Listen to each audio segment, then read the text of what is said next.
Yan sa mga farmer ngayon, wala silang pakialam kung ano ang ini-spray nila sa kanilang mga pananim.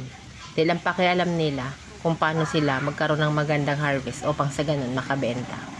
Tayo naman na bumibili ng mga produkto ng farmers, hindi rin natin inaalam kung gaano ba talaga ito ka-safety. Ano ba talaga ang kanilang ini-spray dito, kung bakit ito maganda. Okay?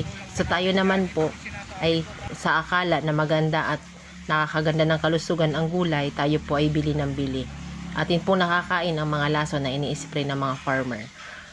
At nang dahil po doon, tayo ay nagkakasakit, nagkakaroon ng malubhang karamdaman at nagkakaroon ng pagme-maintenance ng ating kalusugan.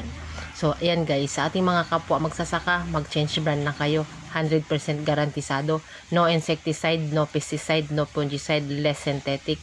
Protocol po ni Ricky Brown, basta naka-organic full harvest, 100% garantisado. Money back pa yan guys.